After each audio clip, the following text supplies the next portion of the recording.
What's up, everybody? Welcome to Gojo with Mike Golick Jr. That is me. With me, as always, a man who is, I hope, having a better Monday morning than members of the Indianapolis football Colts. Brandon, what's going on? I am, Mike. I am. I'm doing well, but my team didn't cover, so there's that.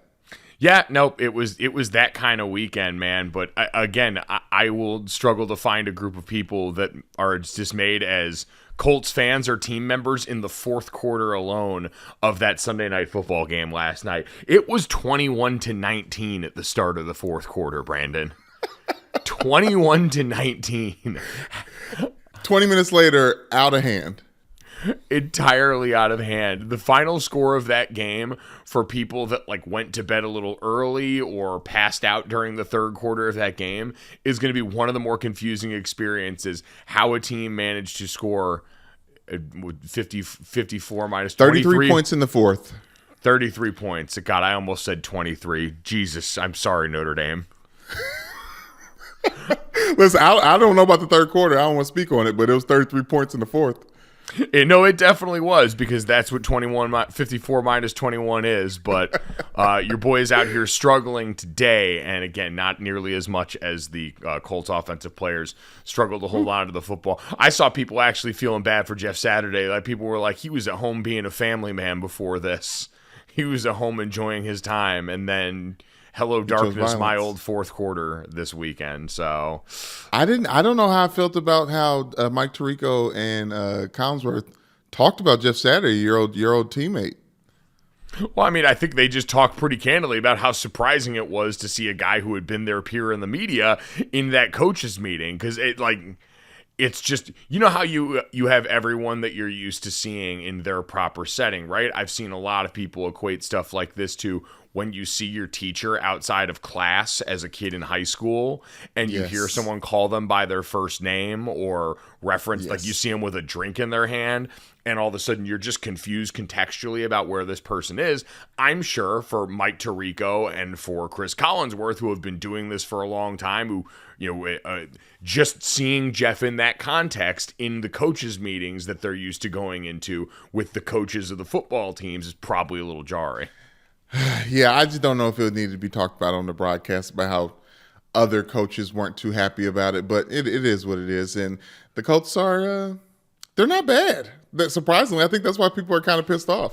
Well, and I think that's going to be the tough part to remember for some people coming off last night is, and now it's a 4-quarter game, and in the fourth quarter of that game, they had an epic meltdown, and so you don't get 3 quarters credit, you don't get partial credit for going out there. They are 1-3 since Jeff Saturday took over now, after that shocking win in Las Vegas the very first weekend, where you had Matt Ryan coming back to the field in a way that people didn't anticipate, and so there are going to understandably be questions about performance, but yeah, through the vast majority of that game, that was a really close football game, and they had really frustrated the Dallas Cowboys on offense prior to that, and then it was gone. Now, we do have a great rest of the show for you guys today here on a Monday outside of the performance of that one quarter.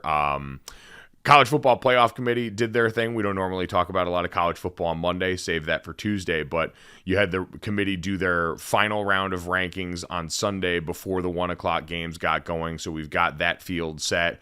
We have got Deion Sanders taking the job that neither of us thought Deion Sanders was going to take. Yep.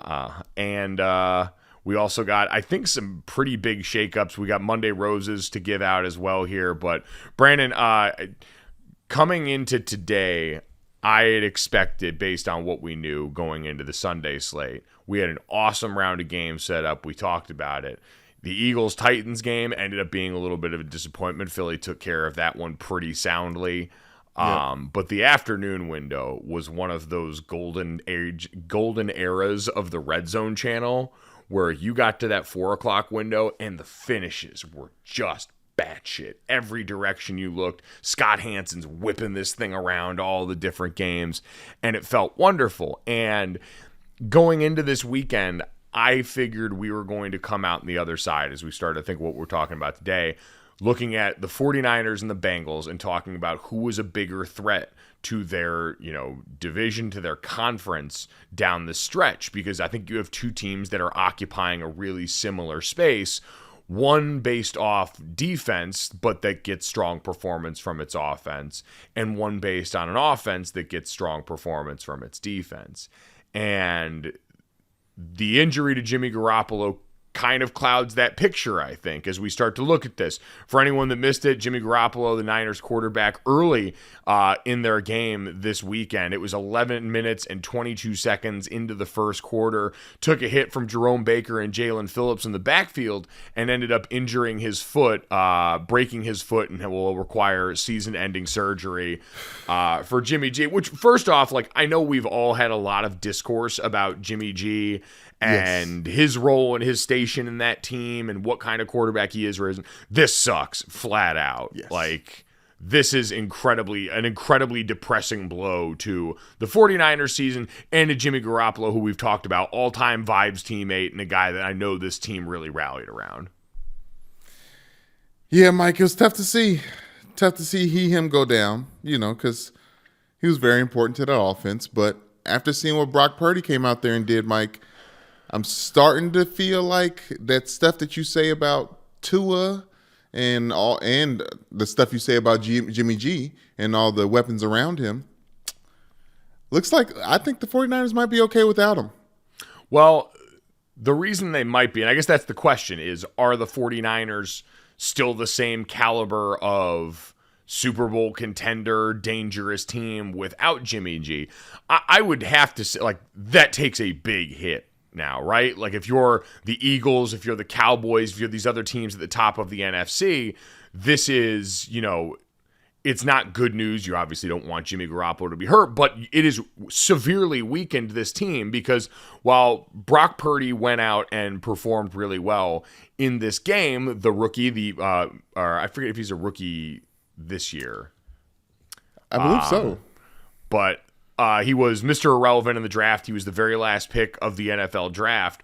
Got thrown into this game and performed pretty admirably for the most part in this one, Brandon. And I say that, somewhat surprised. A quarterback picked at that point in the draft is not one that you expect to, one, see the field, and two, help his team win when he did. And we know most of this game was about what the 49ers did on defense. That group was suffocating and really bothered Tua Tagovailoa for most of the afternoon. Fred Warner was a menace in the middle of the field. Nick Bosa had 3 sacks in this game. Ooh. And so it certainly paved the way on the other side. Brock Purdy finished 25 of 37 for 210, 2 touchdowns, and 1 interception. He got sacked 3 times, and so a lot of that sounds like what would happen when you've got a young player in there, especially the 3 sack portion of things. The interception came very early in him being out there. It was 10-10. He threw a bad back shoulder ball that ended up getting picked off, and you thought, all right, this could spiral a little bit for a young player who was going out there and trying to make it happen. And Brandon, I got to say, I was very impressed by the poise. When you looked at how the 49ers managed to get out ahead of this one, I think it always starts, and I think it's very interesting, the effect that 2-minute drills have on young players, especially young quarterbacks. You saw him go down there and execute in a 2-minute drill, made that big, I thought his best throw of the day was in that 2-minute drill around midfield when he ripped that ball under pressure to George Kittle in the middle of the field for the first down. Right. Executed well against the blitz in the red zone, and so they managed to go down and get points off that. But overall, man, I don't know, what did you think of Brock Purdy's performance, and did it make you feel better about the 49ers situation? I'll say this, for a guy who got thrown out there and was not ready, because we talked a couple times last week about preparing to go into a game and knowing that you're going to go into a game versus being thrown out there. I think he did a good job, Mike. He looks like a freshman in high school, but I think that he's got a little something to him. And you always got to trust the defense and what the defense says, Mike, because I thought Fred Warner after the game told me everything I needed to know when it comes to them going forward. Obviously, he knows that team is led by he himself, Nick Bosa, Jimmy Ward, everyone else on that defense. But he said that Brock Purdy has that it. And he always runs 2-minute drills on Friday's practice when the main thing they do is 2-minute drills. And he says he takes pride in defeating that defense the same way that defense takes pride in stopping Brock Purdy because he's got that it factor. He says you could just see when he walks around the locker room, he just knows that he's got it. And he said he's always chirping in his ear during those drills because he knows Brock Purdy can take it. So there's something about that, Mike. And as someone who is – I got really close with Tommy Reese when I was a scout team nose guard, dealing with the starting offensive line a lot during my senior year at Notre Dame. Like I understand that relationship of that respect between the two.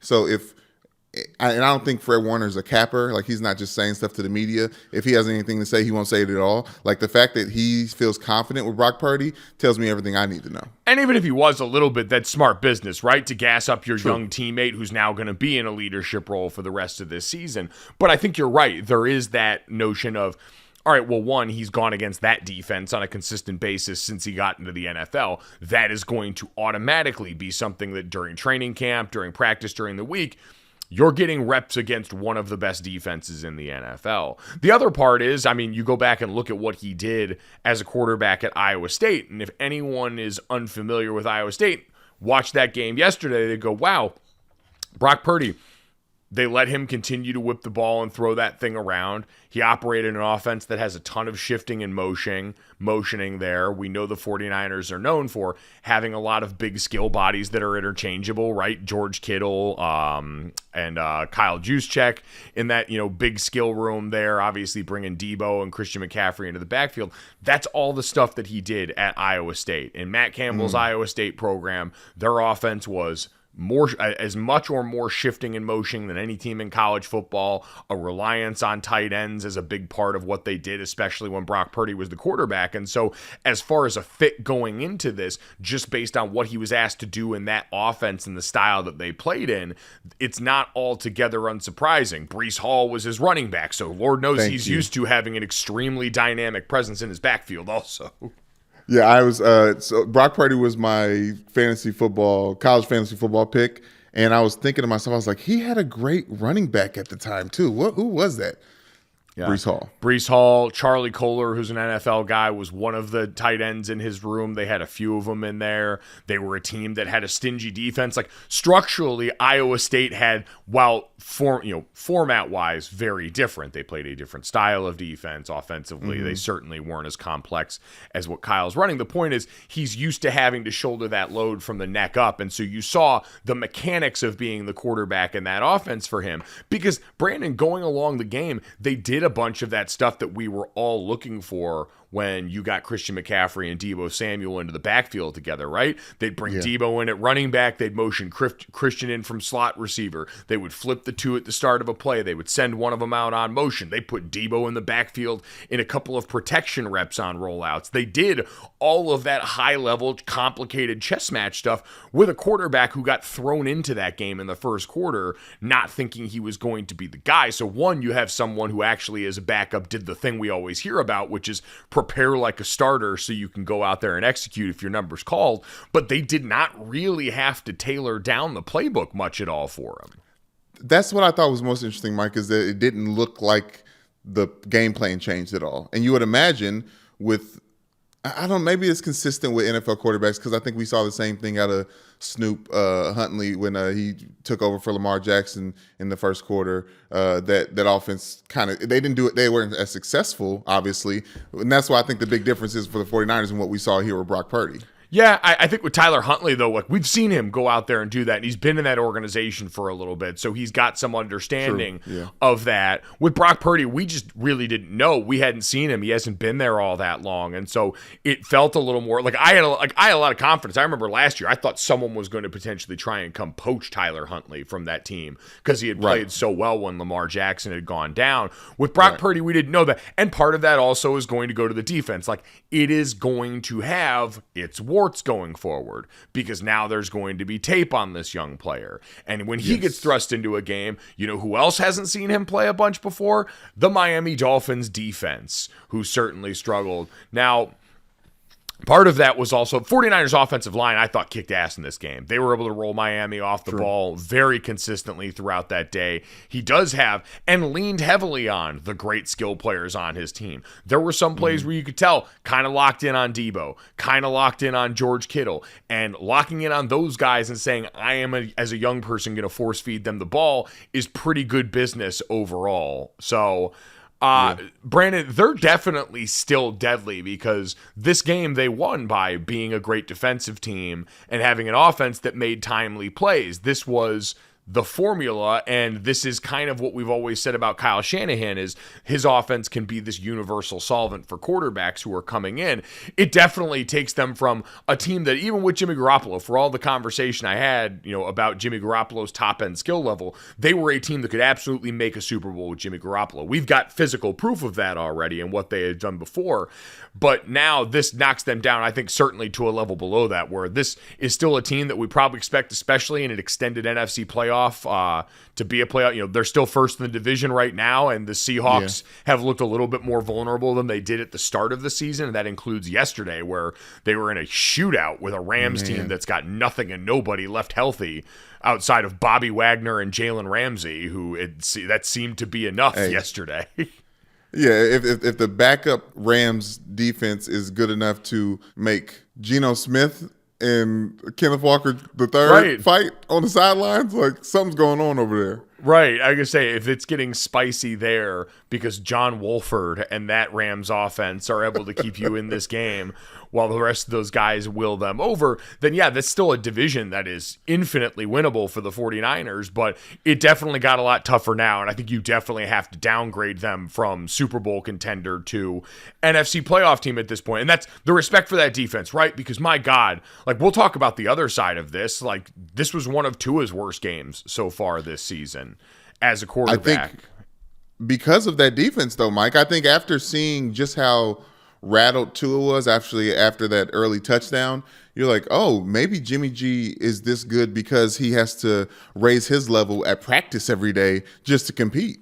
Yeah, and I think that's the one thing that I want to make clear is, now Tua ended up, stat line, again, another one that you'd look at the end and go 18 of 33 for 295 yards, 2 touchdowns, but 2 interceptions, 3 sacks. A lot of those yards coming late as they tried to rally. This was a game where, just throwing wise, he was off. I think a lot of the pressure early got to him, and so there were some errant passes that hadn't normally been there. Tua had been an extremely accurate quarterback for most of this season, but then you start to peel back the onion deeper, and they were down 3 starters on the offensive line, including both their starting tackles. Teron Armstead, who was another one of their important offseason free agent acquisitions, had this team in a compromised spot, and Nick Bosa had all 3 of the 49ers sacks in this game, but that unit is also just terrifying. Like, we always talk about the defensive front for them. Fred Warner and that linebacker room are an absolute terror. Like, when you look at how fast that group is and what they are able to do, him and Dre Greenlaw, I mean, really, and I saw Nate Tyson, a couple of guys posting the passing chart, kind of like the shooting chart for an NBA player of Tua Tagovailoa during this game, and you can see this massive void in the middle of the field, and everyone was just pasting Fred Warner's picture over the middle of that field, because that's what he does, and that's how much of an effect on the field that he has down in and down out. And so for Tua to have his most difficult game against a defense that thus far might be the most potent threat that they've faced is not overly surprising. Well, the first interception that Tua threw in 193 attempts, Mike, he had the record for the Miami Dolphins for consecutive passes without being intercepted, was that Jimmy Ward interception between the numbers. Like, he tried to get one in between the numbers, and it got picked off.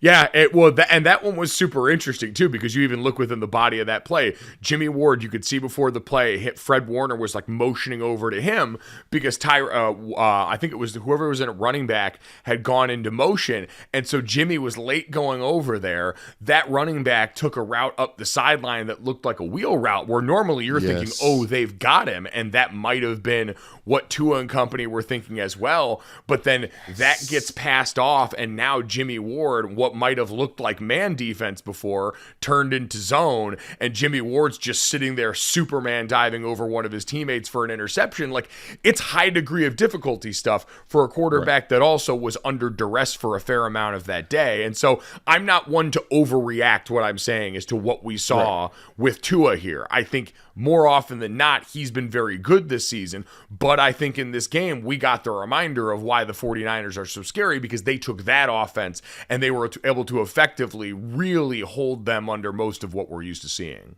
Yeah, Mike, and they also were able to just those passes that Tua throws that just seem like it's the stuff that makes me question Tua. That interception we're talking about, he was falling to the ground when he threw that ball. Just tuck that thing and take the sack.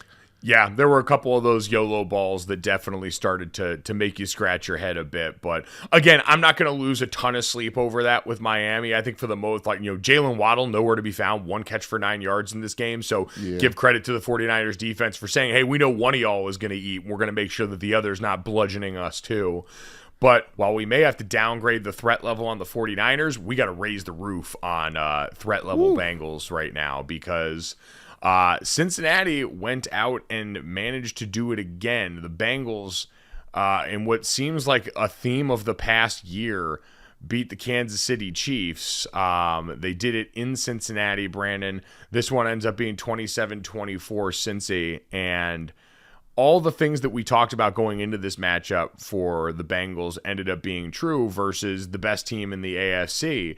This had been a team that was much improved along the offensive line and was able to do a much better job protecting Joe Burrow during this game. According to ESPN Stats and Info, he was not pressured on 27 of his pass attempts, according to NFL Next Gen Stats, and was sacked just once in this game. And Brandon, we said they got that trial by fire against a much better Tennessee Titans one, even if it was a little bit banged up last week. And so going into this matchup, we said a lot was going to fall on what Chris Jones and this Chiefs defensive line were able to do. And the answer was not much in this game. Joe Burrow looked like Neo inside of the Matrix once the zeros and the ones started clicking in, because everything just felt very in control for him in a way that I knew, and I know as we look around early in this week, is going to lead to the now Joe Burrow MVP conversation that comes up. You could pencil it in. They had been playing better, but after those first couple of games, no one was really watching. And then we got to the 425 kick where they didn't kick off with the rest of the window, so they were going to have the finish all by themselves. And that meant you get the pseudo primetime bump, and we were also going to have this matchup against Mahomes and the Chiefs, and all of these things combined together for narrative gold that was going to lead everyone back to a place we probably already should have been, which is Joe Burrow, who managed to hold down the fort while there were injuries all around that team. Jamar Chase just came back in this game. Joe Mixon still not back in that backfield for this team, and it did not matter, and he's been able to keep them and get them back into the position that feels eerily similar to where we were with Cincinnati last year. Still don't believe it, though.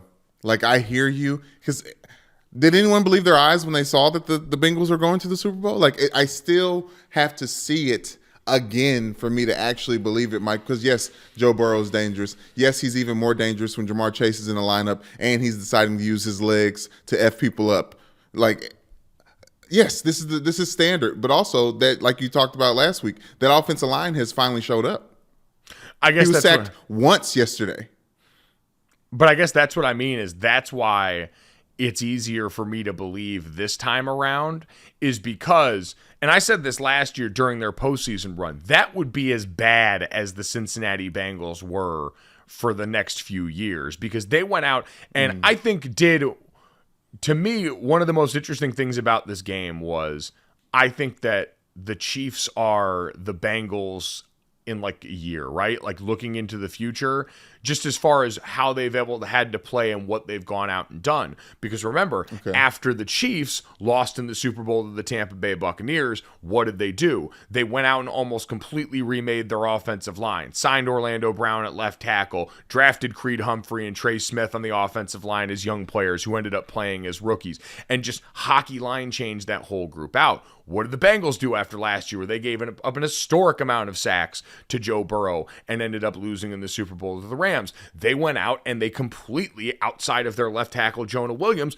completely replaced their offensive line. And they went through the growing pains early in the year associated with a group that had 4 new starters on it who hadn't played together before. It looked like that. And once they lost those first couple of games, that team got left alone and they got allowed to go and work this stuff out. And now we're getting to a point coming into December football where it looks like they have worked it out pretty well. And that offensive line is actually something that we can point to, along with their defensive line that might be one of the more underrated ones in football with what they've been able to do. I mean, Sam Hubbard and Trey Hendrickson are certainly going to get the headlines. Trey was a big free agent acquisition for them, but you look at DJ Reader in this inside, BJ Hill, like stout across the board. They've got some guys that can get after you. And then on the offensive side of the ball, your investments are starting to pay off. Your quarterback's being kept clean, and you were able to pry open room in the running game for Pirine, who's filled in really well for the absent Joe Mixon.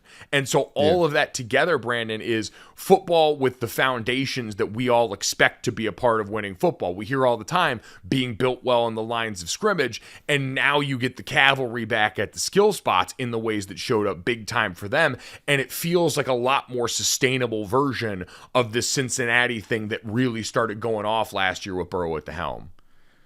I hear you, Mike, but they beat Miami earlier on this season, and they had that same type of – they had the same roster, right? Like, is there anything to this legitimacy of Joe Burrow and the Cincinnati Bengals being the fact that they beat Patrick Mahomes, the MVP favorite right now, and the best team in football, arguably second best, if not, in the Kansas City Chiefs? Like, I think there's a little bit of this beating Kansas City Chiefs that is why we're like, should matter that way. Yes, that's the whole point. Is they were on an upward trajectory already, and they were already a team that was starting to do better and better as of late. Like, they're the best team in the AFC North now. A lot of that is going to be a conversation about what Lamar Jackson's knee looks like. Went down with a banged up knee in that game. Not supposed to be season ending, but that was already an offense and a team that had been really underperforming. They got one of the ugliest wins I've ever seen against the Denver Broncos. That game was a hot pile of shit. I know we'll get to that in a little bit because that was one of your picks for this weekend. But they're in my mind, the Bengals are now in the driver's seat for the AFC North. That's their division to lose based off the way that they're playing. And yes, so this Kansas City game was going to be a test. They've now beaten Kansas City 3 times this year, going back regular season and postseason. And so with all of that in mind, yes, this is absolutely about the fact that they went out there, Brandon, and it is just about what they have shown up and what has continued to show up for Kansas City, right? Kansas City had ample opportunities to win that game. Big balls to Valdez-Scantling. They ran the ball really well in this game. I saw Jeff Schwartz pointed out, got under center and ran outside zone with a bunch of great success. Isaiah Pacheco looked awesome again in the backfield for them. Yeah. And they won games the way that we're used to seeing them win games this season, right? Better play up front. Patrick Mahomes making some big timely throws to the varied weapons he's got on that team, but top-end talent-wise, that wide receiver room is hurting a little bit. And in the game where Travis Kelce was held without a first-half catch since I don't know how long, it showed up glaringly on the other side where you've got 2 legitimate number ones in T. Higgins and Jamar Chase that made plays time after time for that Bengals team. Joe Burrow's got more top-end talent to work with around him than Patrick Mahomes, and that showed up in the critical moments at the end of that game. T. Higgins with a get-off-me touchdown to start the game, and then T. Higgins with the get-off-me first down to end the game kind of shows you exactly the difference between these two teams. Yeah, but there's something about that the Kansas City Chiefs defense, like in these moments when they shit the bed or don't come up with that big play, they just look so frail.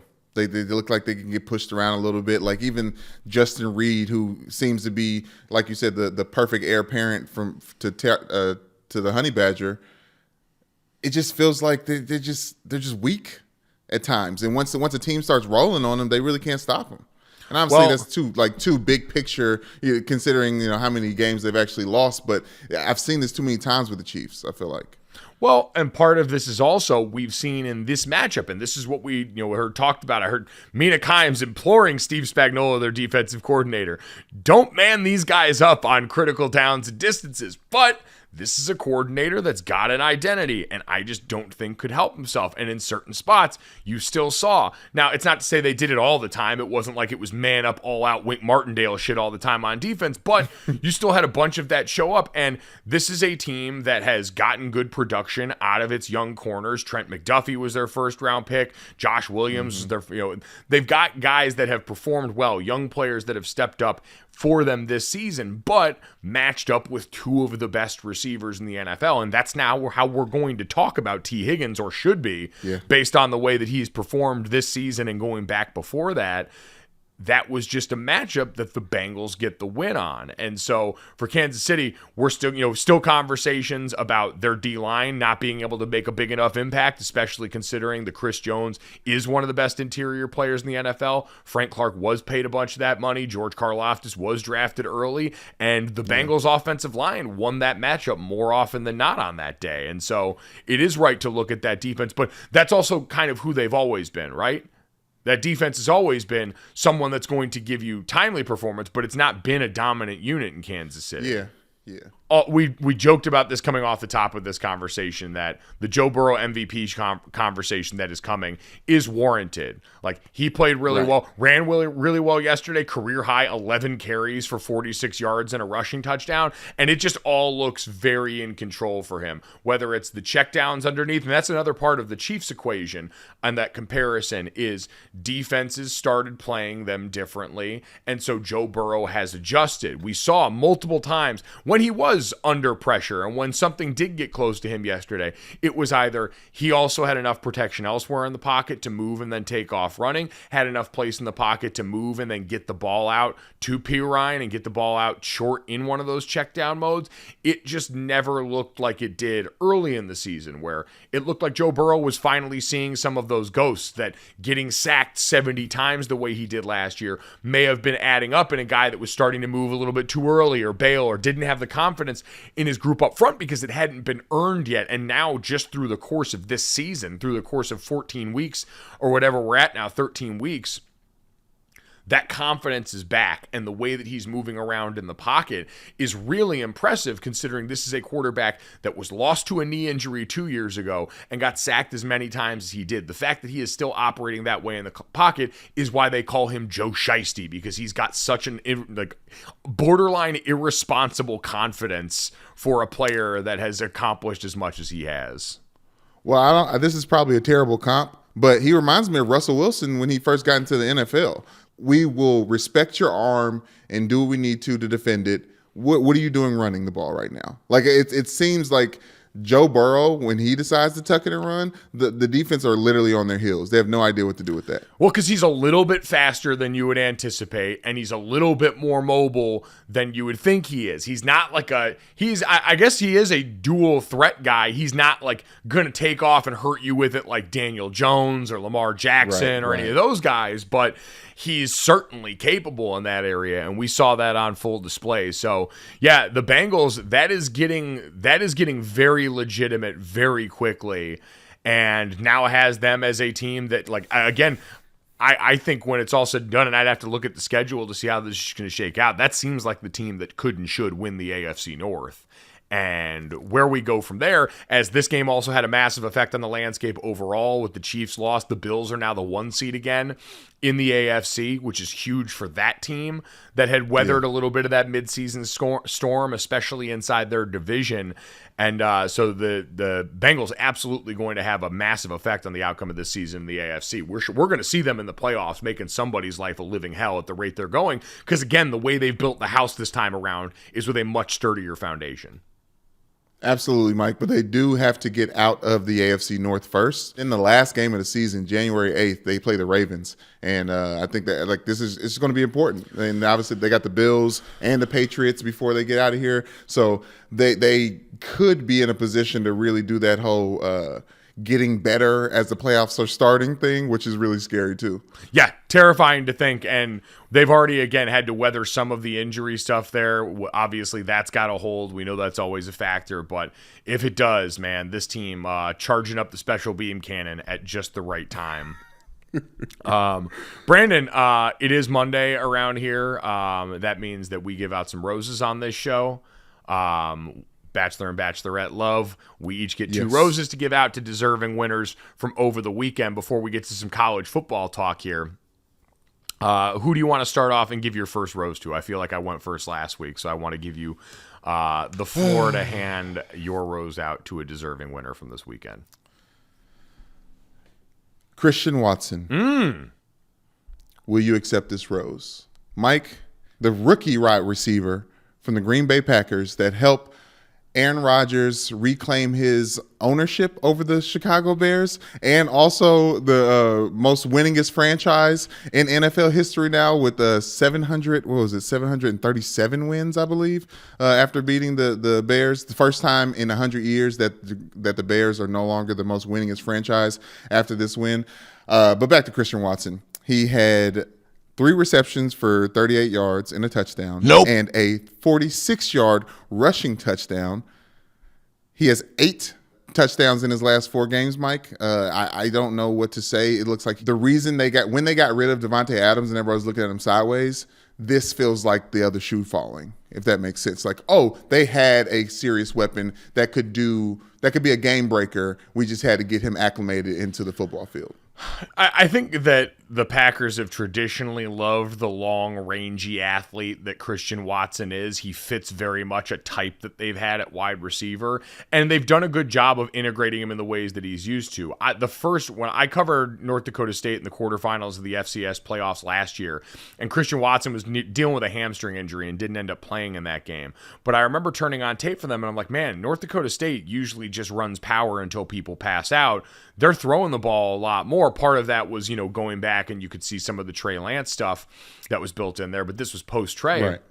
It was, oh no, they've got a legitimate game breaker. And the first play I saw of him that made me go, oh, was an end around, kind of like the one that he scored on there, where you just saw the combination of speed, fluidity, wiggle in the open field that makes him someone that's really dangerous there. 7 receiving touchdowns on 23 career receptions. He joined Martavis Bryant from the Steelers back in 2014 as the only rookie wideouts in the last 25 years to have 7 or more receiving TDs in their first 25 career receptions. So it's been efficient as of late, and this is what we always hoped for with this team, was that him, Romeo Doubs, this young receiver room that was asked to shoulder more of a load because of the departure of Devontae Adams would eventually grow up as the season's gone along. And isn't it amazing how after this, Aaron Rodgers is talking about how his thumb is almost a non-factor now, and about how his ribs are really starting to feel a lot better too. Everything's starting to feel a lot better now because they started floating the notion that he might get shut down for the year, and he's starting to see all this stuff pop up. Before this game, Christian Watson had, I think, 20% of his receptions were touchdowns. After this game, it went up to 40%. It has to fall off at some point, but it's not yet. Yeah, but I think the hope is that this is more indicative to the norm, and that regression to the mean will be much better than we saw at the start of the season for this Green Bay Packers receiving core. Great pick there. Brandon, my first rose will go to the Heyward brothers. Cam Nice. Heyward, Pittsburgh Steelers defensive captain, and his brother Connor, who's a rookie tight end for the Steelers as well, caught his first touchdown pass on the road playing against the Atlanta Falcons.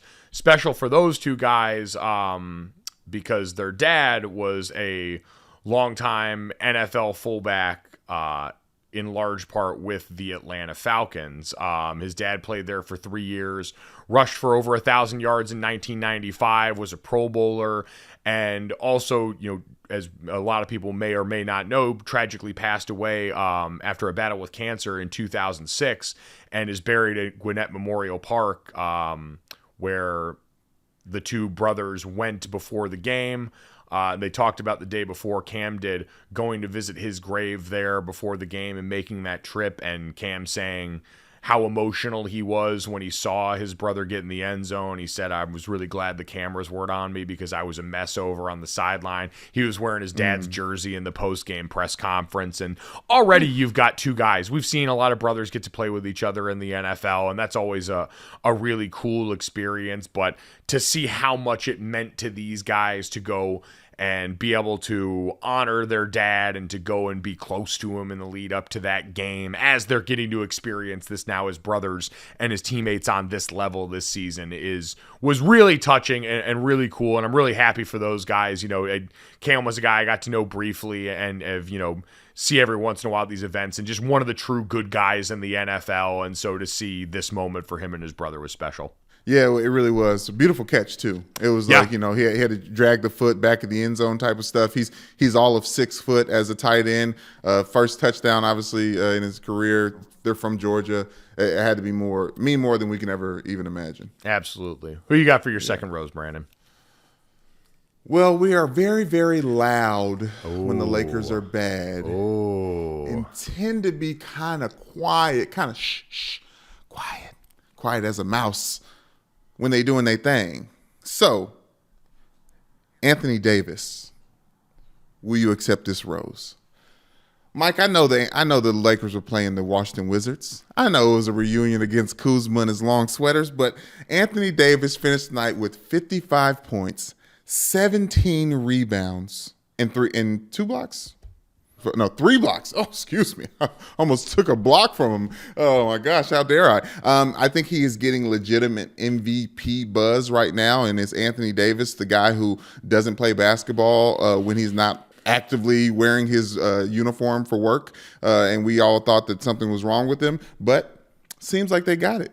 And with LeBron James finishing with 29 points and 8 rebounds and 6 assists, seems like the Lakers are a player or two away from doing something special, Mike. And guess what? What? Darvin Ham is using Russell Westbrook to show footage to the Lakers and show them how they should be hustling, how they should be playing harder, how they should be working harder. And I think something about that Patrick Beverley switch, Mike, has done it. It's done it for Anthony Davis and LeBron James. This is the last few games for Anthony Davis. Okay, he had 55 points his last game. Before that, against the Trailblazers, 44 points, 10 rebounds, 27 points, 12 rebounds, 25 points, 13 rebounds, 25 points, 15 rebounds, 37 points, 21 rebounds, 30 points, 18 rebounds, 38 points, 16 rebounds, 37 points, 18 rebounds. He literally sounds like Boogie Cousins on steroids in these last couple games, and I love every second of it. And obviously they're at the bottom of the West right now, but it's before Christmas, so it really doesn't matter. But let me give Anthony Davis his flowers before he gets injured. And I'm sorry for putting that out there.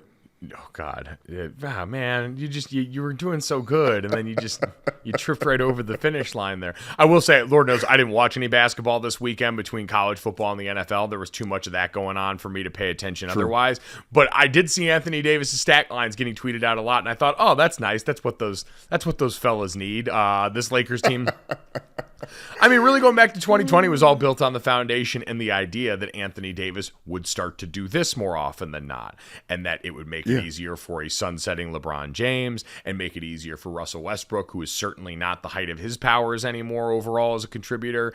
And for a lot of these role players, I saw they cut that nice white guy that was shooting threes for them for a little bit or let him go. So, go. Oh, you're talking about, what's his name? Matt Ryan. Yeah. Yeah, they let Matt Ryan go, unfortunately. Yeah.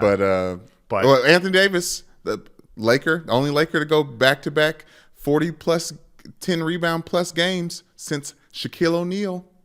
There we go. And that is certainly something, as Brandon waves his Shaq jersey furiously behind us here.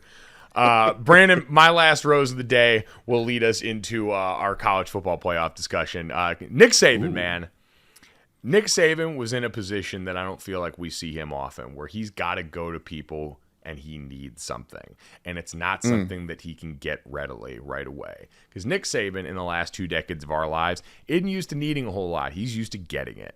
He's used to being able to roll into any situation, whether it is a recruit's living room, now a potential, guy that's going to hop into the transfer portal, wherever he wants to go, fundraising, he can just go and he'll, if it's some sort of Rotary Club dinner, he'll shout loudly about a subject in college football that people think he's commenting on, but really he's just telling everyone in the room, hey, you need to give us more money towards this front. See the Jimbo Fisher rant at the most recent juncture this offseason that was less about Jimbo and more about Alabama building up its own NIL portfolio.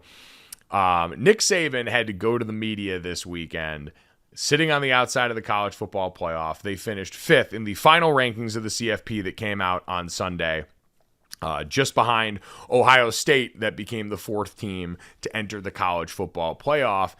That didn't stop Nick Saban and everyone else who was in the content business around the college football playoff rankings from trying to shoehorn Alabama and their big old brand into this conversation.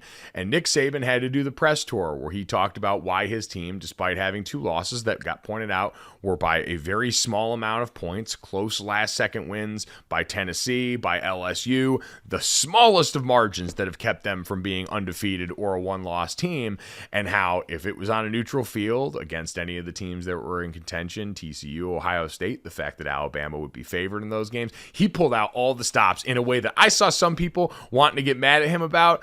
I applaud that man. He had to humble himself to go out there and talk like that about, how pissed off he is probably that they got 2 wins and he's got to go out here and cap like this in public for his team. That man had to be furious, and he did it anyway. That is a love that we should all know at some point. That love that Nick Saban had to go out and politic for his team in public. I salute him and I hand him a rose for that.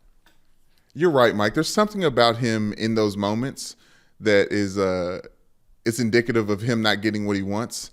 So it's like him being there at all is him eating crow. So it's a special time in college football.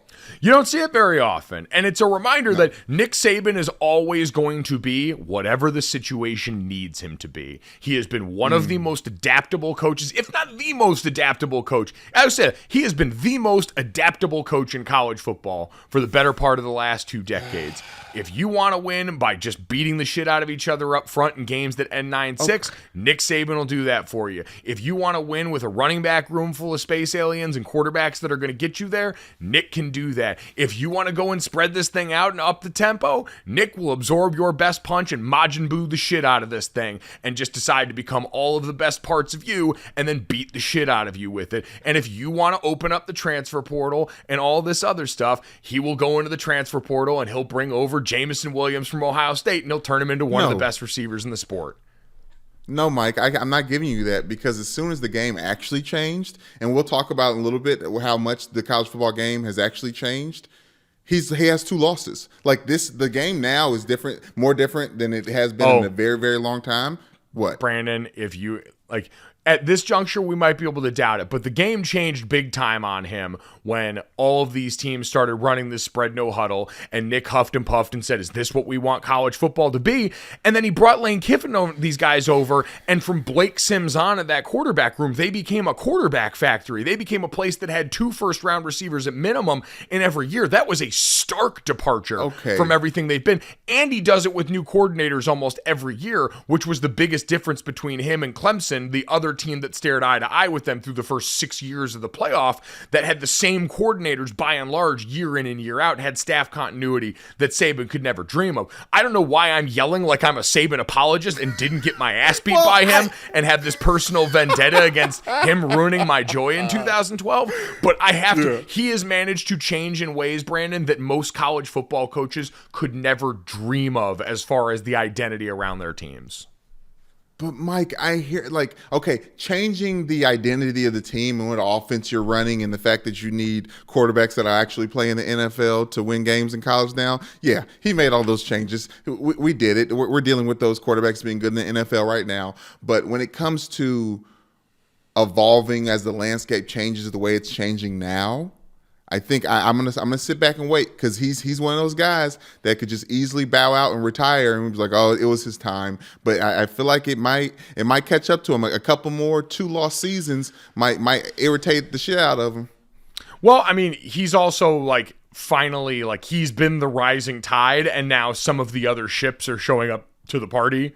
Tennessee coming back online. Georgia is the college football program of note now, and that's an assistant that finally left the nest of Nick Saban and managed to go out and accomplish more. He had traditionally had those guys under the thumb.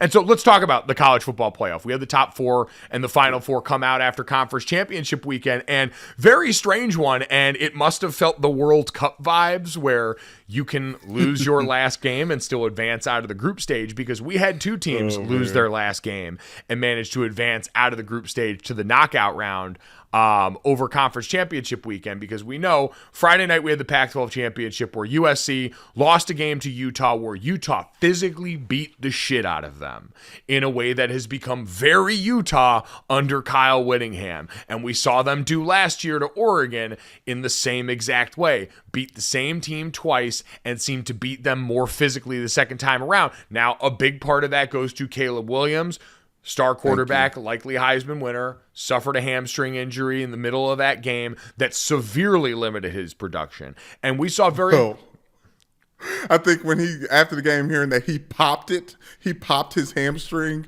in the first quarter, and still see what he was able to do. Gosh, God bless his recovery. Yeah, in all seriousness, you do wish him overwhelmingly well, because you saw once you took all that special ability away, and we kind of said this against Notre Dame. Notre Dame didn't lose to SC as much as they lost to Caleb Williams. And when you took Caleb Williams playing at the final boss level of a video game off the table for SC, it's amazing how quickly the rest of, and that's not to take away from what Utah did. That program is unassailable in the last couple of years. And was helped they were my preseason pick to make the college football playoff. You don't think I felt a little validated by what went on Friday? But all that is to say, that opened up the door for everything else that was going to happen this weekend, because you had that USC team that now had 2 losses and no conference championship and was eliminated from contention. And so we walked into the rest of the weekend, and TCU goes out there, no losses on their resume, rematch against Kansas State, and Kansas State manages to win that game in overtime. Max Duggan, their Heisman hopeful at quarterback, the Spartan line, go out with your shield or on it. That guy was dragging that team, kicking and screaming on the ground. I saw the first player with over 250 yards passing and 100 yards rushing in a conference championship game since Deshaun Watson in 2014. So, like, rarefied airs number-wise for Max Duggan, who I still don't think even played his best game necessarily in a lot of ways in that game as a passer. I thought TCU on defense still managed to control a lot of the line of scrimmage, but Kansas State made the plays and won that game. And so now we had them losing that final game, Ohio State lurking in the distance, especially once USC had lost, and that Alabama specter. But the committee made the right decision, Brandon. You had Georgia and Michigan, who Michigan had a little bit of early trouble with Purdue, ended up cruising to a win. Georgia put 50 points up on LSU, probably gave up more points than they wanted to. And so we have Georgia 1, Michigan 2, TCU, I think rightfully at 3, in front of Ohio State at 4, who manages to sneak back in despite the fact that they got blown out by their rival in Michigan. And so a couple of important housekeeping notes on that. Still no 2-loss team for all the talk that we had about the potential for this to happen with LSU for a long time. Still no 2-loss team has ever made the college football playoff in this 4-team format. We know we've only got 1 year left of that. But I think what was of note is Ohio State did get blown out in that game against Michigan, and usually that had been a non-starter. And so for Ohio State to sneak their way back in is once again an Ohio State team that went out and scheduled tough in the non-conference, started off the season with Notre Dame, albeit in a true home game, and got a win that I think in a lot of people's mind helped separate them in some of these conversations, even though everyone below them had 2 losses. Tennessee and Alabama both sitting there, Alabama inexplicably ahead of Tennessee, both had 2 losses that were going to make that conversation a lot harder. And so I'll give the committee credit. They made their layups. This was a layup. The way that this shook out over the weekend, especially because we always say the how matters, and TCU losing that game in overtime, gut-wrenching, barn-burning fashion, I think made it impossible to take them and knock them down any lower than where they already were there at number 3.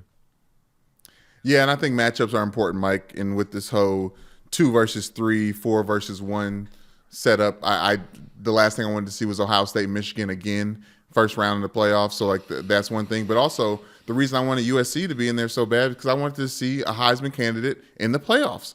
And I think we get that with TCU and Max Duggan. Like the way he put his team on his back, and like we talked about, Joe Burrow ran down the field. There was that one series where they just needed they needed a touchdown just to take it into overtime.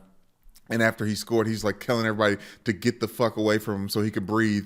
And he just needed space. Like I can't wait to see this team on a big stage, especially against Michigan.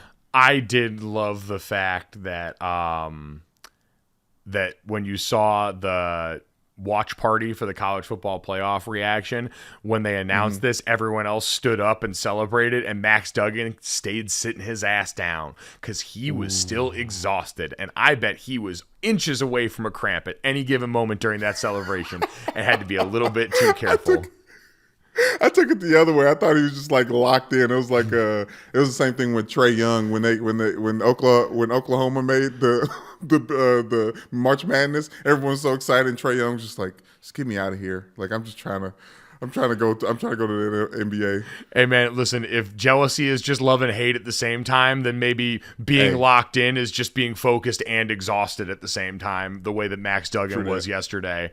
And you heard from it because a lot of people, because TCU was new to the party, because having inertia and having experience being around these conversations does affect, I think, some of the subconscious bias that people in the committee walk into these discussions with.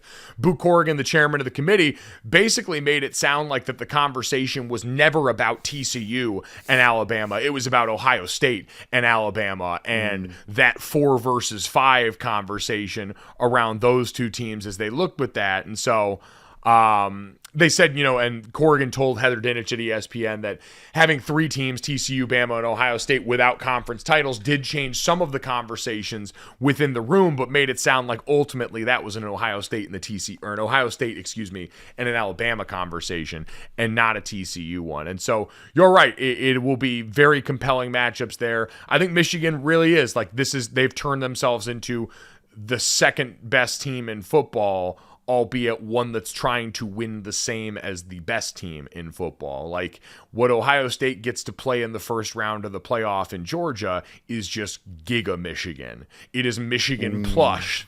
It is it is the Michigan that has gone out and accomplished and is, certainly I think a more viable threat on offense. We know Blake Corum, unfortunately, who should be in New York for the Heisman still, had successful knee surgery. He's going to be done for the rest of the year. Donovan Edwards was, I think the MVP of the Big Ten championship game, if I'm remembering right. And so they've got the horses to run on this, does Michigan.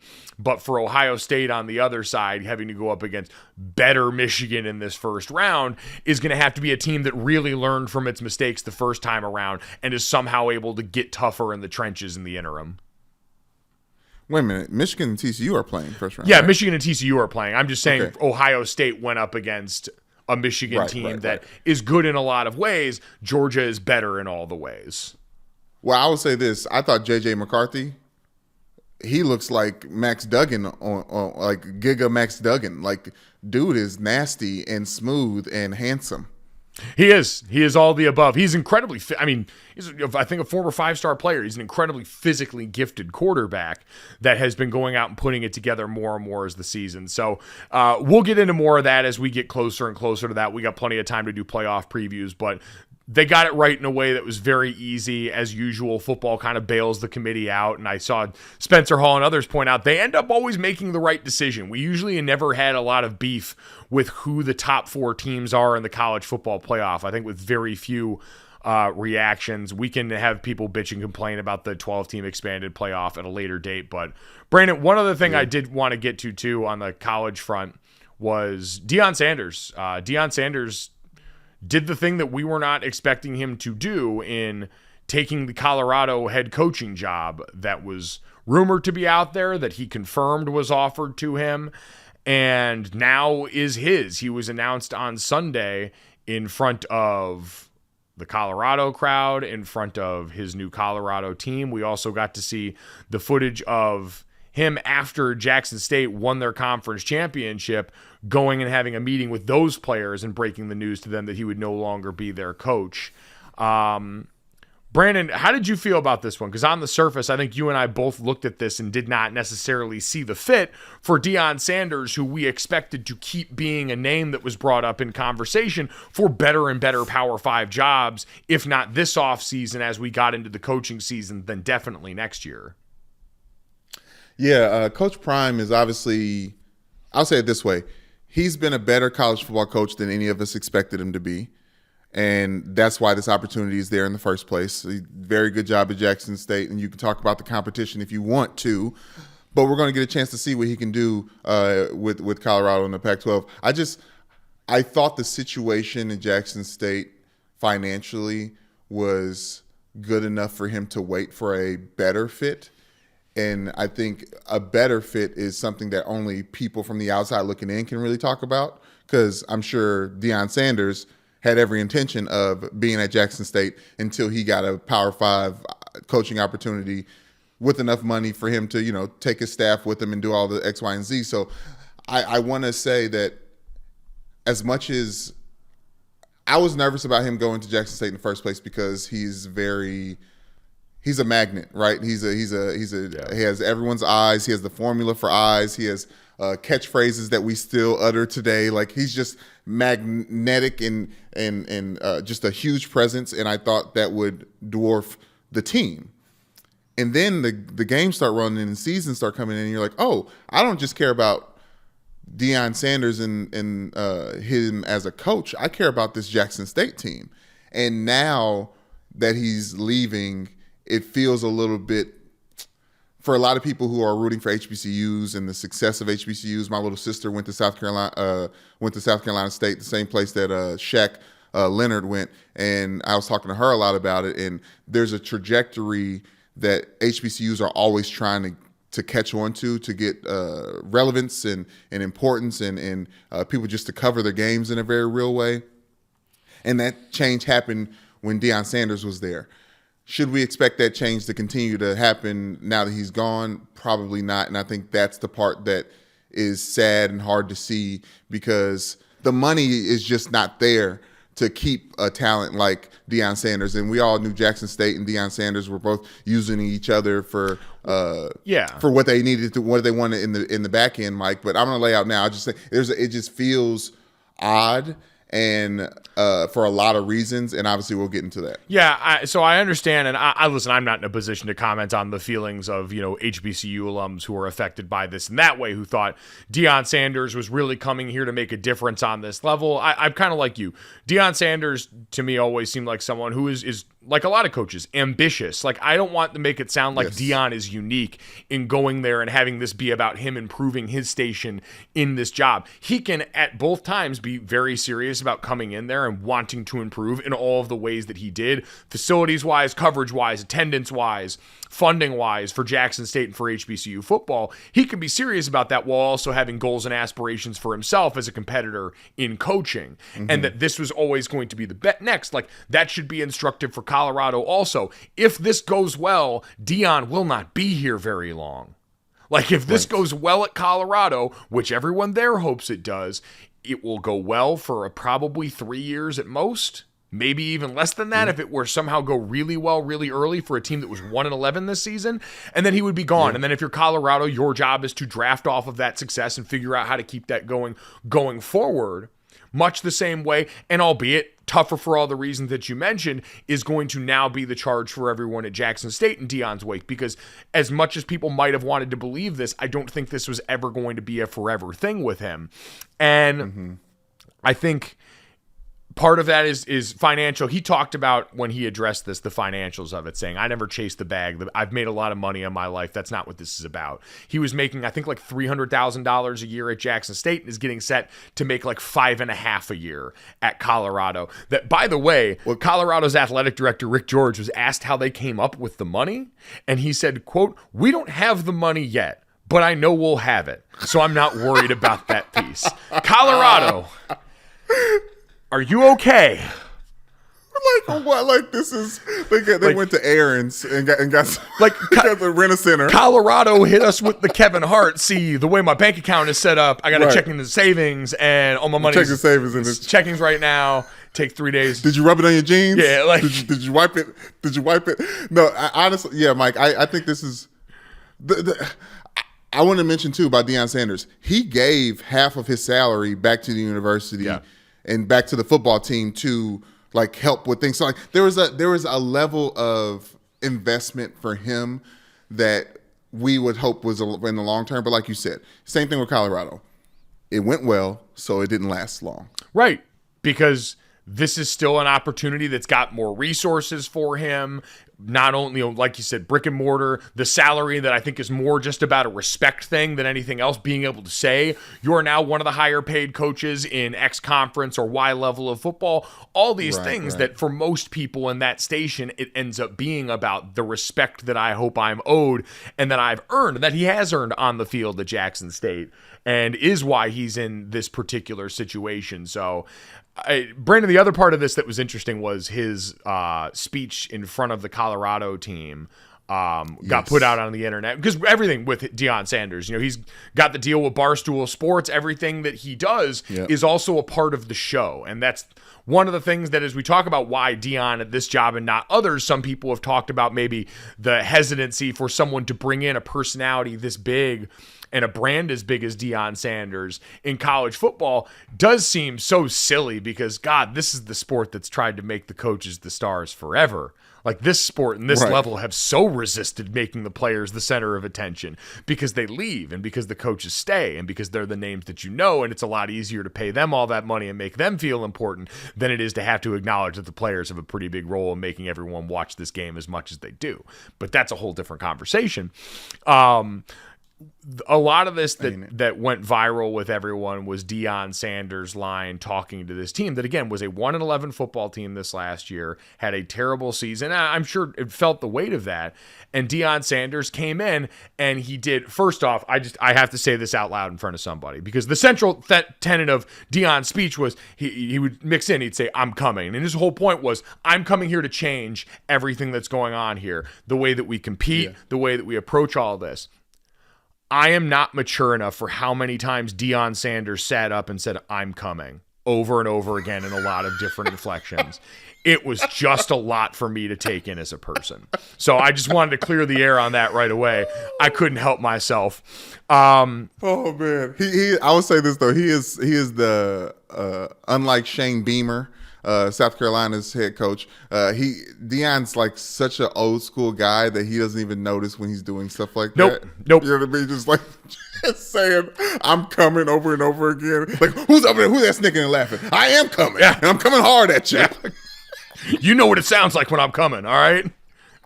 Coming on all of you. Everyone in the front row. Coming on all of you. Oh, okay. All right. See, like, we were just doing a fun bit and you just made it too much.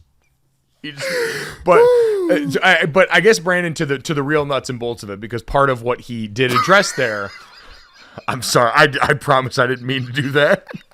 Yes, you did. I swear, I'm not that clever.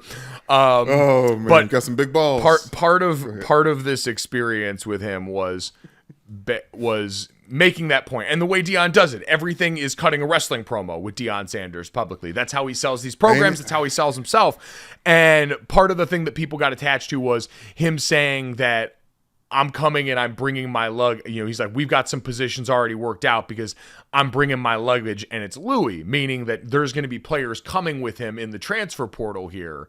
And a lot of people took umbrage with that, because a lot of this didn't sound like a normal head coach very politically correctly addressing a team, knowing that the media is around there, right? It sounded like a coach who was a high-level player for a long time. Deion at a lot of junctures talks a lot more like a player tonally than a coach.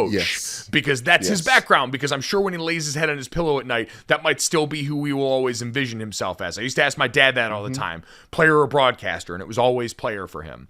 And so the way it sounded, and this is like a thing that I remember an old football coach of mine said a long time ago, which is listen to what I'm saying and not how I'm saying it. And I think part of this with Deion is you have to understand that the way he's saying it is the sell, and the substance of what he said really isn't that far off from what most coaches say, which was, hey, coming in here, we are going to elevate the standard for too long around here. That we have got to come in and change the culture. He talked about the stuff that you have gotten away with around here is not going to fly anymore type thing, and basically said, we are going to demand toughness, smart, the stuff that he made the guys recite back to him.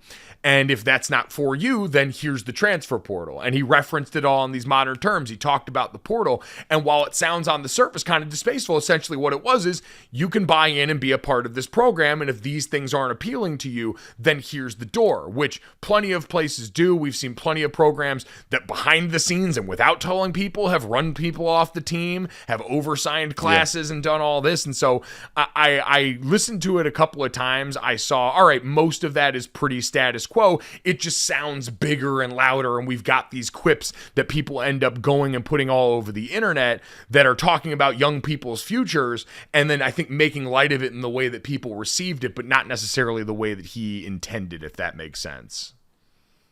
Yeah, Mike, it was one of those things, like you said, as I sat with it, I was like, okay, it wasn't that egregious. It wasn't that crazy, but for him to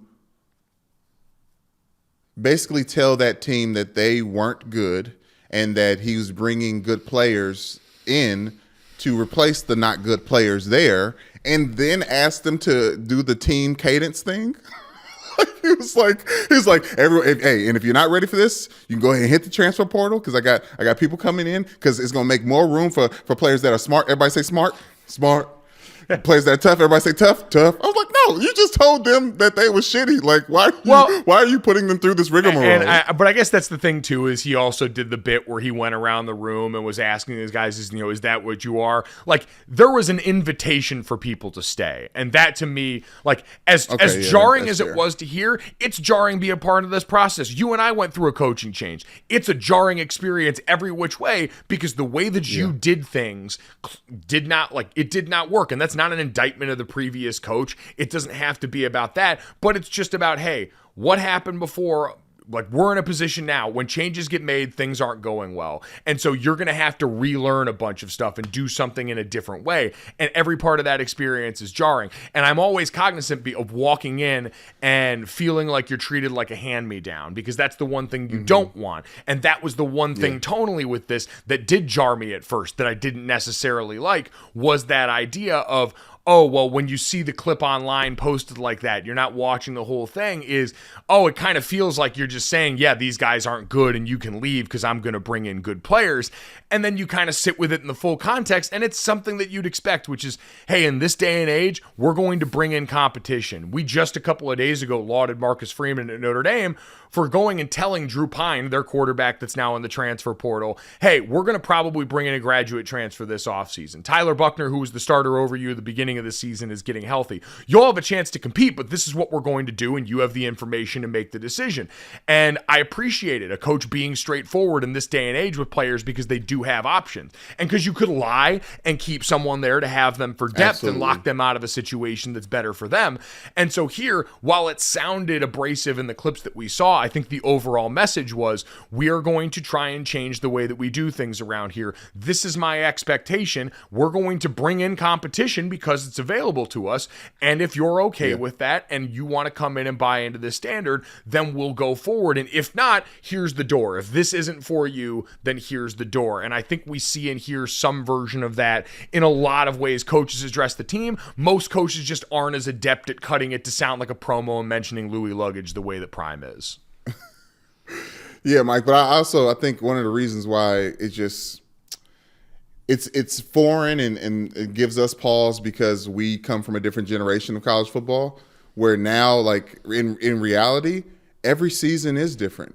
Every season does change. And college football is now more of an amateur league for the NFL, and you have to get yourself ready to get drafted or put yourself in a position to continue your football career past college. Well, and that is the other part of this too, is this is, we talk about how it's a bit more transactional, and that's from the player and the coach's side, is now players do have that recourse where if a new coach comes in and it's not the situation that they were sold and they think there's a better opportunity elsewhere, I at least sleep better now knowing that players have the ability to go and change their outcome if they want to. That, you know what? Deion Sanders might be a great coach for a bunch of people. Maybe it is not the coach for a certain certain player, and they now have a way to go out into the portal and find a new home if that's available to them. And so part of that is the new world of of college football that is a lot more business-like on both ends. And I think we're going to see coaches continue to adjust to that, right? If every year you've got to deal with re-recruiting your own players, there's also the other side of that coin, which is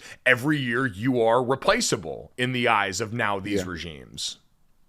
Yeah, and that was the difference when I was talking about Nick Saban to now, because Deion Sanders is getting into this game in this new era, so he's going to coach like it, where it's maybe newer for Saban, but how you just laid it out, that's probably something that Saban's been dealing with the entire time, with having national championship teams and having top-tier talent. Yep, and he's managed to get guys to stay and managed to also coax guys in there to fill up key spots. The funny part with Deion is, also, we mentioned all this new school stuff. His tone is decidedly old school. Like, the thing that surprised me most about that press conference, and listen, as far as his overall success, like I know we spent a lot of time box score watching on the press conference here. I have no idea if he'll be successful at Colorado or not. We just mentioned they don't have the money to pay him right now. Resources aren't as plentiful at the Power 5 level, even if how it compares to where he was before. They have more available to him, and he referenced as such. I don't know if they'll have the resources to be successful. One of his sons, who's going to come over with him at quarterback, mentioned and was asked, how does your dad win? And he said he wins with better players. And getting better players than Colorado had last year might be in the cards. He might be able to, especially from the HBCU level, pull some of the great players that he brought in there, other great players from that level in the transfer portal. But I have no idea if in the Pac-12 now he's going to be at a spot where resources-wise Colorado can put him in a position to replicate what he did at Jackson State. And so we'll see if it's successful on the top end or not on that front. But to the old school, new school nature of this, his tone is decidedly old school, because in that meeting, he walked in and he said part of his thing was, when I get here, there's going to be no hats and earrings and people wearing hoodies and, oh, I wish you would bring a cell phone into my team meeting. All this stuff that, like, especially the hats and earrings and hoodies thing, like, we just kind of did that at Iowa not too long ago, and everyone talked about the racial undertones that start with a lot of that most people looked at and find distasteful now, but for some is just the way. And again, part of this is also baked into when Deion played football, is we didn't recognize all those things had the racial undertones. It's just wild to hear it from a guy in Deion Sanders who does seem like earrings in primetime and big and loud and bright. Mr. Hats, Mr. Earrings, Mr. Jerry Curl, Mr. Flash. Yes, I do. I hear that, but I think there's a little bit of the N-word rule. Like, we can say it, but y'all can't. Hey, if anybody can tell a group of 20-something-year-olds and 18-year-olds that they can't wear hats and jewelry and be flashy and stuff, it's Deion. You know what? And it is funny, too, because for all that we know about that, just, again, going through football when we did, we weren't allowed to wear stuff like that. Like, it was everyone looks the same in all of these settings. And so when he did walk into that room, knowing it was the first meeting with his new team, and I saw the one kid in the front row who was kind of like leaned back in his chair, and the guys that did have hats and sweats on and like the hoods were pulled up and stuff like that, it gave me so much anxiety, because I know how uncomfortable I felt if I was a little bit out of place in a meeting room like that. Yeah. Oh, like everything they saying is like, oh, that's me. Yeah, like, oh, well, and like, don't you know when it's like you get it, when it's maybe you getting referenced in the meeting and all of a sudden you start to tense up, and it's like when you drive by a cop and you're doing a little bit too much, you don't want to hit the brakes right away, but at the same time, you're all of a sudden kind of just inching up in your chair a little bit, and then the hood might just come down really quickly. Like, you don't do it right away, but you make it real subtle the minute he starts looking away. Hey, you got to do something. You got to like drop a pencil or something like that to you know what I mean, reset in the chair a little bit, like, make it look natural. I'll never forget, speaking of that, so when Brian Kelly got introduced as Notre Dame's head coach, when we were there, and for anyone unfamiliar with us, we had Charlie Weiss as our head coach our first 2 years at Notre Dame. Brian Kelly was there the last 2 for Brandon, 3 for me. And when he got introduced at the press conference, in the lead up to that, we had not had a head football coach for about a month, which meant we were on one. Just a full-blown bender, going out every night of the week, showing up to workouts in a BAC that probably wasn't healthy to be around that much weight room material. And So when it came time for this, I remember Brian Kelly's press conference that me and a bunch of guys went over to and were sitting in the background of, was in the team meeting room. This was him addressing the media, not him addressing us. But I remember him addressing the media. We were sitting in the back of the room. I'm sitting there in issued sweats, and it was Friday morning, which meant Thursday night before, for anyone familiar with Notre Dame in the early aughts, was Club Fever, Michiana's hottest nightclub. And outside of Club Fever was Vesuvio's, a pizza place that I'm pretty sure has since then been closed by the health department. And I had enjoyed both the night before, winding up and ending my night at like 2 a.m. at Vesuvio's, mashing on pizza that cost way less than it should. And so I'm sitting there in this meeting, a little bit hungover, having just eaten pizza like that the night before at the end of the night. And no joke, Brian Kelly, in his introductory press conference, one of the first things he gets up and says and talks about is their approach to health and fitness. We want to lean this team out. We want to be a tempo team. We want to, make sure that we're putting the right things in our bodies. Nutrition and performance are going to be important. We're not going to be out until the late hours in the morning eating cheesy pizza. And that was a direct quote from him. And I'm sitting in the back there looking around going, did he know? Did he have someone at Feeve last night? Was he having GAs outside of Vesuvio's already, as I probably still had pizza stains somewhere on my person? Hey, and at that point in time, freshmen, or what class we were, sophomores, we were like kind of near the back. Yep. Right. So you're far enough away. It's like, okay, he doesn't smell it on me, but maybe they had me scouted out. They had eyes somewhere that I didn't think they had, and now I got to dot my T's and cross my I's. So again, I wish first and foremost, I wish the players at Colorado well, man. Like, I know that season was not fun, and I know part of that is because you probably, like, on any team that we were a part of, Brandon, there were guys that were there to just wear the helmet or just wear the uniform or enjoyed just getting to say that they were on the team, and the rest of it did not matter as much as it was going to when a program got to a place where it was going to go. So I don't begrudge Deion on that front, because part of that assessment is usually true with most bad teams. But I do wish those guys well, man. You got 5 years to make it happen. If it's not there and it is somebody else, somewhere else, best of luck. Go get that, and we will wait and see how the Deion Sanders experience plays out at now Colorado, as he is now the new head coach there. Brandon, quickly just taking stock before we get to this, that, and the third. I want to move this along so we don't go too much longer. Picks. Picks from this weekend. Another 3-3 weekend. I just cannot get over that hump.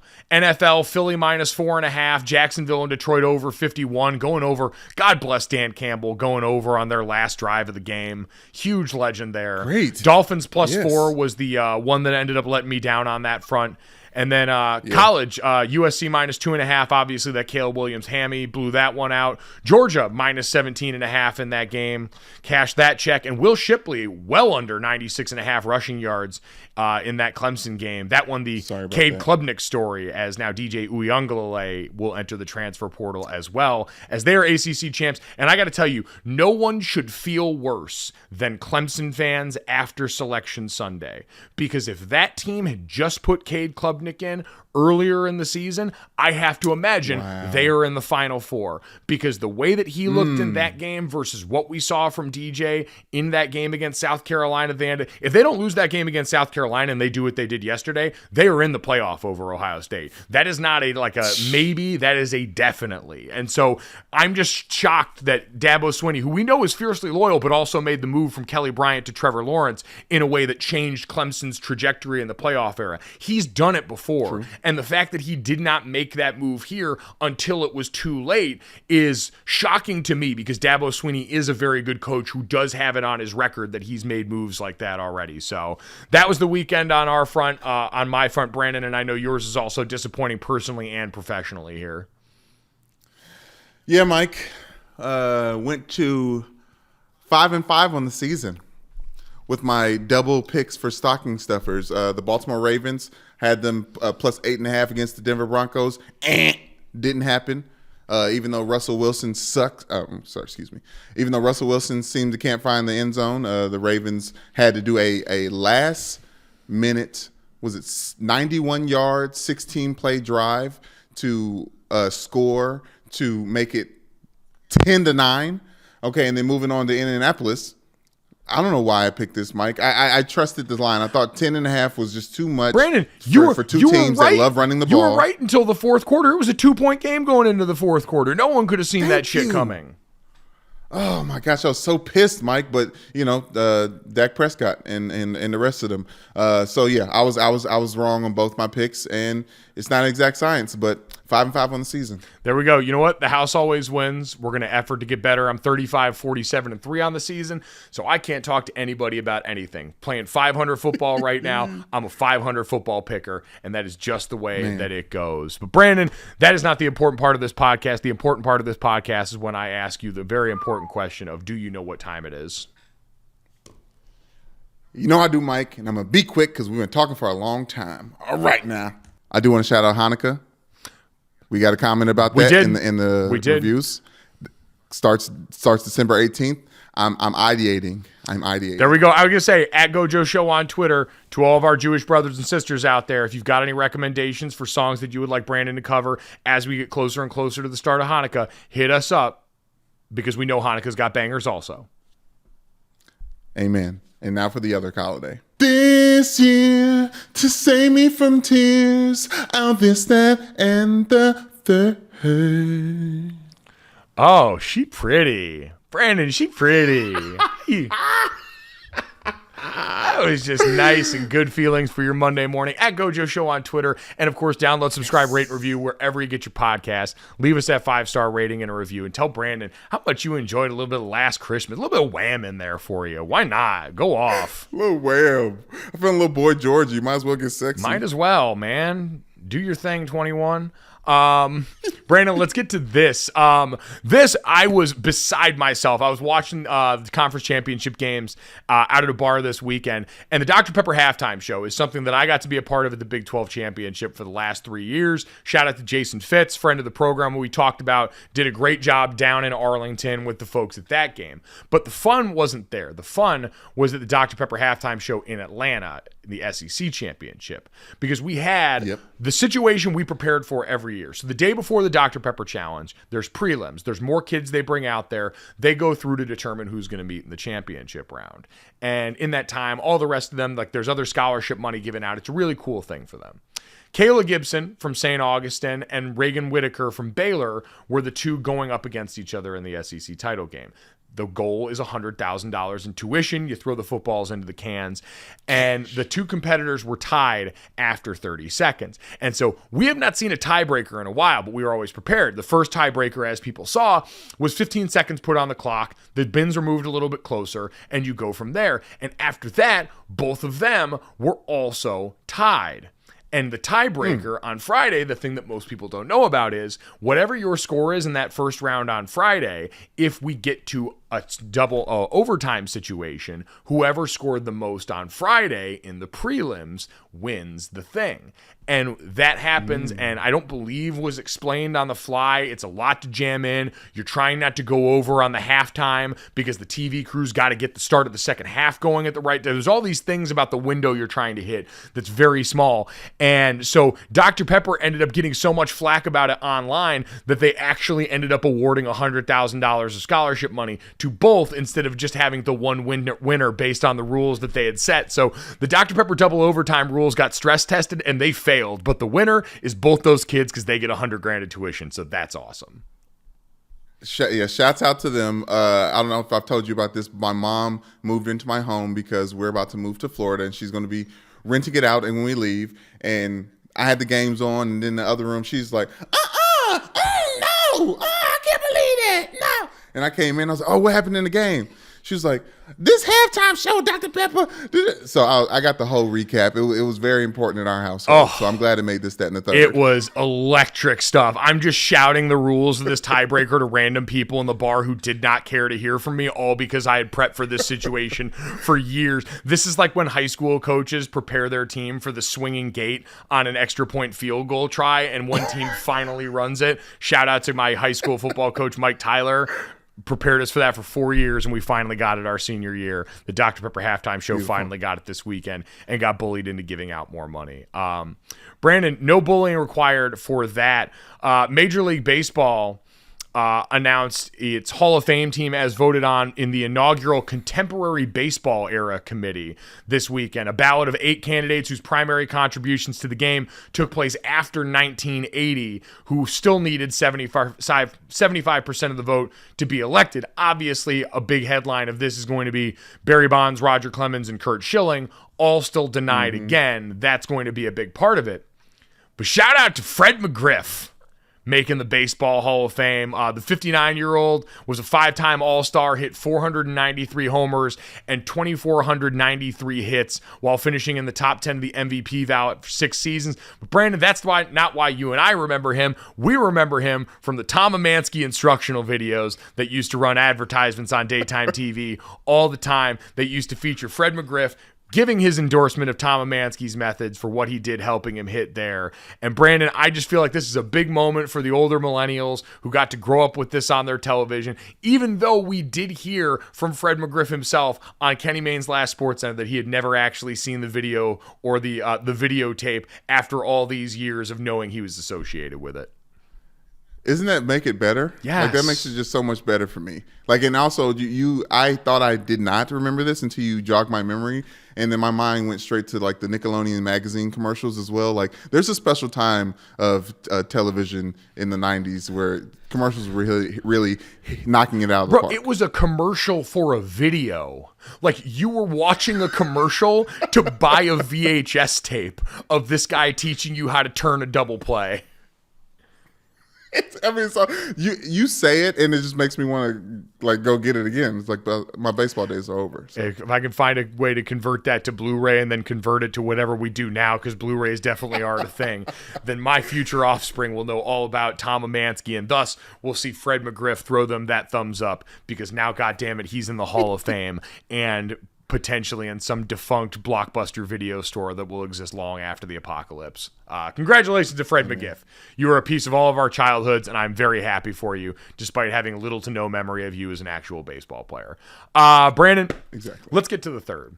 The third is just a little bit of personal one here. Shout out to Neil Ivey and the Notre Dame women's basketball team for putting it on UConn enthusiastically.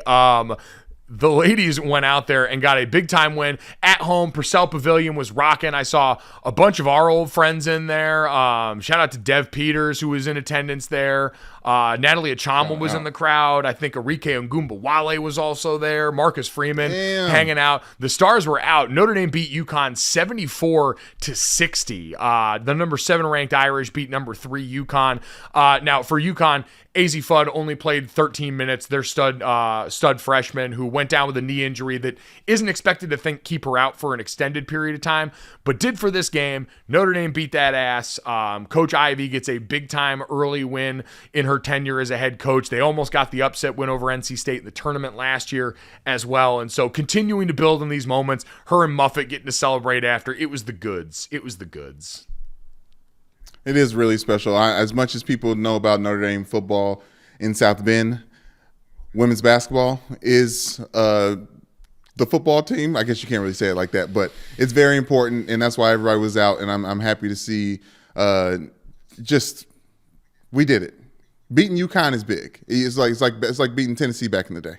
Yeah. Oh, it's exactly right. Or beating UConn back in the day. It's like beating UConn, who's traditionally been the thorn in the side of Notre Dame as a program. Muffet McGraw and we know Gino Auriemma both they don't like each other. That has been a very big rivalry full of a lot of animosity. And so for Coach Ivey, who's in her third year at the helm for this team, it was her first non-conference win over a top 3 team since taking over. They beat NC State. I take that back. They beat number 3 NC State in ACC play in February, and then almost beat them again in the Sweet 16 in March. So they did beat them in ACC play inside the conference. But congrats to Coach Ivey.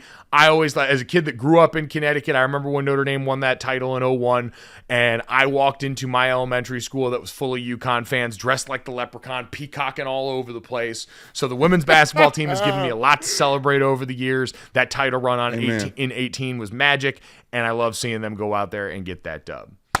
We also think you're magic. And if you made it all the way through an extra long Monday podcast, we appreciate you even more. Make sure you download, subscribe, rate, and review Gojo wherever you get your podcasts. Leave us a 5-star rating and a review. And more of you have been doing that, and I love you for it. So keep that up. Yes. And check us out and subscribe to the DraftKings YouTube channel. Go check out our videos under the Gojo with Mike Golick Jr. playlist. Thank you so much. Enjoy Monday Night Football. We'll talk to you tomorrow.